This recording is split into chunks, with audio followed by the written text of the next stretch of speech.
really? Oh, sorry, I was thinking interdimensional, but never It's all about the green. Well, like, I feel like does the kingpin have to be there, like, as the kingpin?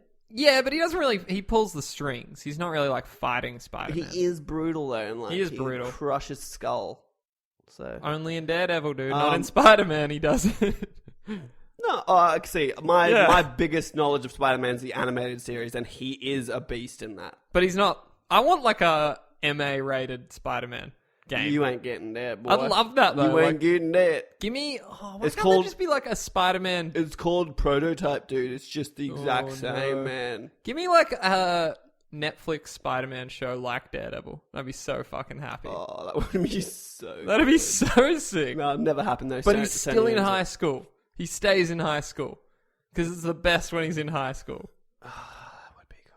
Or at least college. I feel like based on the age of this Spider-Man... sorry, different topic. The Civil War Spider-Man that we saw. He'll still be he's in college or in high school? Because they're talking about scholarship, so he must still be in high school. Yeah, at least high school. Yeah. Maybe primary school, dude. Little bitch. Director Corey Barlog... I'm sorry, I just have to keep going. I've still got news. I didn't say anything, and you just looked stopped halfway through. I know you were still thinking about spiders. Director Corey Barlog has already revealed that God of War isn't releasing this year. Duh. No, what are you talking about? They promised me. I deserve it. And it focuses on Norse mythology and has no load screens. And now he's confirmed that it won't include multiplayer. Speaking with Spanish website Level Up, Barlog confirmed the lack of multiplayer, adding that this won't be the last game with Kratos in it. He also said Kratos' son is capable of handling himself in combat, so you won't have to stop attacking others' enemies to save him. Level Up also listed some other details about God of War. Kratos now breaks chests instead of opening them in the previous way. The game is linear but more open. Kratos is fully aware of his past. Kratos' son knows his father's a god but doesn't know his past. And there will be almost as many enemies as in God of War 2, but they'll be more varied. Another little tidbit of information. This is not a reboot, like we were talking about last week. No, it's not. It's a full continuation. Yeah. That's why I conceded that point, because it's still Kratos. Yeah, yep.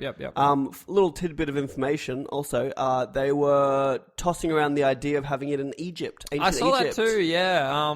Which is cool, but I don't think... The gods aren't as cool. No, they actually are really cool. I did a whole unit on Egyptian Egypt's mythology. dumb, dude. It's just not as readily recognizable. Like the god of... people know Anubis, but isn't Thor... and Odin a bit more recognizable to at least Westerners. Yeah, but people know the names of the gods in Egypt, so it kind of gives you the... I know Ra and Anubis. And Set. Set's the big one. And I feel like you can then also have a bit of creative license as to what they actually look like. I'm trying to remember. And then they'll also be these kind of creatures as opposed to people. Yeah. You know what I mean? Which is kind of cool. I like the North stuff is pretty cool. I do wonder if it hasn't been done a bit too much. Well, that's what I was thinking, but I feel like this is the this is what happens in game development, is that someone goes, someone did this really cool thing, that's a good idea, I'm going to do that in a game, but it's going to take me 3 years to develop. Yeah. So by the time the game comes out, there's been a TV show on it, and it's the Thor movies. Yeah, there's been 2 and... Thor movies, and now there's going to be another Thor movie, and then there's going to be the Avengers with Thor in it, and we're all going to be wishing this was an Egyptian game. Yeah. So, and then by the time, but I think he said something along the lines of this is the Act 2 of Kratos' story. Yep. So that leads me to believe that way down the line they're going to do another sort of gear change like this. Yeah, that'd be cool. Where they go from Greek to Norse, and then maybe they can look at Egypt even which would 6 years that would away. bring it fully into line with Age of Mythology, the sequel to Age of Empires 2. Where you could play as the Greek, the Norse, or the Egyptians. And later in the DLC... What PlayStation? Dude, I just fucking figured it out. In the DLC, they added the Atlanteans. So... Atlantis confirmed. never existed. No, it's confirmed now. So he'll go Norse, and then we'll have Egyptian. And then it'll be Atlantean. No, it'll be dude, fantastic. sorry. There's 3 acts. It's a 3-act structure, not a 4-act structure. It's going to be like a an side... epilogue. Yeah. Epilogue in Atlantis. Atlantis. Okay, I'm with you. You fucking heard it here first. They're copying Age of Empires. I'm so keen for it. I don't know why. It just looks so good. Apparently, you do Also, there's like when the kid shoots the arrow in the demo, it's like a command. Like Yep. you actually have to hit the button for the kid to shoot the arrow. Every time. I don't know, but I like that. Mm-hmm. Like it's like up to you. Like no, Fucking little son. God damn it. he's got So scars. angry. He's got scars for a reason. I hit the Yeah. button. You better shoot the fucking arrow, mate. Or you get the hose again. Well, BioWare has already mentioned... Fuck, there's more news. Yeah, dude. This spoilers, we're not having a talking point this week. But we're catching up. We've We're already catching been up. talking for so long. No, We're nearly there. Okay. no, it's fine. I keep thinking you'll be like, oh, and that's Keep it for going. the news. But it's like it's No, we're still going. While BioWare has already mentioned that Mass Effect Andromeda won't be a sequel to the original Mass Effect trilogy, some might be wondering if their ending choice for Mass Effect 3 will have any sort of bearing to how Andromeda's story will play out. For better or for worse, the answer is a quick and simple no. In an interview, BioWare studio boss Aaron Flynn and Mass Effect creative director Mac Walters confirmed that Andromeda won't acknowledge any Mass Effect 3 ending. This isn't due to the controversy that surrounded it, but rather the studio wants Andromeda to be a fresh take on the franchise. Quote from Mr. Flynn, "We acknowledged it in the endings of Mass Effect 3, and I think that's where we want to leave it for now. We want this to be a new story, and it would be very hard to say it's a new story, but also that you need to understand how the past trilogy ended." End quote. Important to note that even if this is indeed a new take on the franchise, BioWare reaffirms that fans will see elements from the original trilogy in Andromeda. Mr. Walters says, "It's important for us to have elements from the trilogy for fans to have in the background. Ultimately, this is intended to be a fresh story, but we want to have things for people to find and go, oh, I remember that character." End quote. Oh, I've actually got another story. That's fine. Story. I don't really care because, like, if I'm being 100% honest, I don't even remember what I did. I hit the green one. And I hit the other one, but apparently the same thing happened. So It's funny because Mass Effect 3, yeah, like, I enjoyed it when I played it. I didn't really get as butthurt as some people. But what I really did is there's fantastic lore videos on YouTube. Me and a buddy of mine just got wasted drunk and watched one. I think it goes for 2 hours, and it's just, like, so in-depth. Like, all the things that don't make sense at the end, he's, like, sort of made this narrative. Because it's weird. Like, there's moments where, like, Shepard just stands up and he's in a different spot, and then he's, like, near these piles of bodies that just have no fucking relation to anything. I wish I could remember what it was called, but I can't. that's we move on. We move on. Build a bridge. Yeah, so that was sort of more interesting to me than the game. No, move on. Okay, sorry, dude. I didn't fucking... You'll like this one. In an interview with Entertainment Weekly, South Park creators Trey Parker and Matt Stone revealed that they couldn't put a female character option in the Stick of Truth due to time, but with the Fractured But Whole, you'll be able to play as a girl. Quote, "In Stick of Truth, we got halfway through the game and we had narratively come up with the big girls quest halfway through it. The girls were a faction in the fantasy world, and then someone's like, what if you want to be a girl? Narratively, it didn't work. We'd have to shit-can the whole game. So we just left it the way it was. This time, we obviously wanted to add that." End quote. "Since the Fractured But Whole is all about little boys running around, playing as a girl will see you getting treated differently." Quote, "It actually turned out to be quite a bit more work. I'm also playing The Division. I'm not just saying that because it's Ubisoft. I made the character look like my wife, just because I thought it was funny running around New York shooting people looking like my wife. But the game doesn't treat you that differently. The guys still shoot you. The game doesn't really react that much differently. That's cool for that kind of game. It's been a funny journey to go through, introducing something that we thought would just be a cool feature. You're a girl, but now they're going to treat you different." End quote. Stone added that he plays as a female character every time there's an option, and that they figured everyone's going to pick it.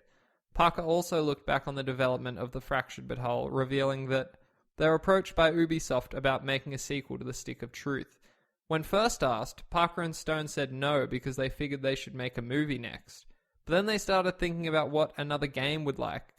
Then they came up with the title, and we were like, "That's such a sweet title, dude. We've got to make this game." For nothing else than that we could walk around E3 and see the Fractured But Whole in huge flashing letters.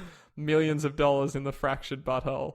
The Fractured Butthole releases on December 6th for PlayStation 4, Xbox One, and PC. Oh, that was a fucking slog and a half. That's funny. Cool, you can play as a chick. I'm not gonna because I never do. I probably will. I'll probably do that. You always do. You do like being a woman. I might question you sometimes. Not there's anything Why? wrong with It's that. 2016, dude. Not there's What's anything your wrong with problem, that. I dude? said not there's anything wrong with that. Yeah, Homosexuality and sexuality. But this segues beautifully into my PS4 cast, which is the fractured butthole. Oh, that worked out well. I didn't even set that up. You kind of did. You had to have because you knew what it was. But I couldn't remember what order I'd put the stories in, dude. Spoilers. I don't really know what I'm doing. Go on. I don't know. It's something you play. It's different now, right? It's let's do the whole little thing. The fractured butthole is a 2016. No, it's not. Yes, it is. 2016 role-playing video game developed by Ubisoft San Francisco, published by Ubisoft, all internal. Nice. I wish it was Black Island, but it's like Chaos whatever. Porn Search. In collaboration with Jesus, dude. in collaboration with South Park Digital Studios and published by Ubisoft for PlayStation 4, Xbox One, and Microsoft Windows, the game is based on South Park, the ever-loved animated series, and looks exactly like it, which is nice. And the plot follows directly on after the Stick of Truth. So I think it's like the next day, and they're just playing a different game. Oh, that's so sick. Yeah. The Fractured Butthole follows Stick of Truth. Players gain control of the new kid with choice of male or female joining Children of South Park as they play superheroes. After a fallout with Cartman over planning a film franchise, the boys start a civil war and fight over who should be in their films. It's incredible. And they've changed the combat up a lot, so you're not static anymore. It's kind of got like tactics elements in it now. Yep. So you can move around the battlefield to different squares, and it'll give you different effects. Bonuses. You can push people to different squares. Apparently, you can push people into objects or extra damage. You can get pushed. It's kind of, it looks cool. I can't believe it's coming out this year. December 6th. Yeah, I'm so fucking pumped. I'm honestly, I'm trying to think of what I'm more excited for than that. Maybe Battlefield 1, but honestly, South Park. Yeah, there'll be a bit of overlap there, isn't Not Battlefield? really. Battlefield's end of October, so Battlefield's I think fine. It's like 25th. Battlefield's multiplayer. I'll do that when I can. Oh, Yep. There's a single player. Yeah, that's what I want to play. That's sick. No, Also- multiplayer's the Muffin Squad is going to be hitting hard in that. Funny that World War One, like one of the major combatants was the French, and they've been confirmed as DLC only. That's fair, but No, it's not. No, that's Actually, fine. it's It's completely fine, dude. ridiculous. It doesn't matter. You are fucking way too history kitty. Dude, you forget. Your French heritage makes you forget. This is the war they weren't shit in. This is the one where they, Oh, look, I watched World War II in colour, and while they may have surrendered early, the rebels were fighting hard. immediately. The French rebels were fighting hard. You and said early, but what you meant to say was immediately. No, they lost 1% of their army before they surrendered, and that's a few people. Historically. But the French rebels held a port that was crucial for an escape for the Britons. What was that port called? I can't remember because I watched the documentary. Was it Dunkirk? It can't have been. I don't know. I just remember they were stranded, and that's when they started. Sounds like Dunkirk, but you know what really happened? What? And this is what your little World War II in colour didn't tell you. Hitler basically just didn't take it seriously enough and gave him 5 days. Told his armies not to advance. And they basically all were How'd that fucking turn out for a little didn't fucking... You know what I found out today? This is just a total... Sorry, can we just finish this real quick? Hitler invaded Russia, even though he'd studied Napoleon and what happened to him. And then the day that he gave the order for them to move out turned out to be the exact same day, 123 years later, that Napoleon set out. Earlier. And he was... Yeah, earlier, sorry. And he was like, this is still a good idea. Fucking I just crazy. don't know why he did it. This is a real quick aside, but he was allied with Russia and then decided to attack Russia. He'd gotten elected on his position being that the Bolsheviks and that Stalin, that communism was the worst thing ever. And then he was like, it's actually alright, we can be friends for a little bit. But then he was like, no, actually they're the worst and we need to kill them. But anyway, South Park. What just happened there? South Park looks really fun. We're tired by the sounds of it. Yeah. I'm a little bit, I'm going to say queefed in the spirit of it. I'll get queefed. I'm a little queefed that if you pre-order the Fractured Butthole on PSN, you actually get the Stick of Truth now on PS4. I'd love to be playing but that not right now. in Australia. They fucking hate us. Fuck off. No, actually, it's our country is shit. How great is it that they actually made an edited version for Australia poking fun at our government for being so shit. That is so good.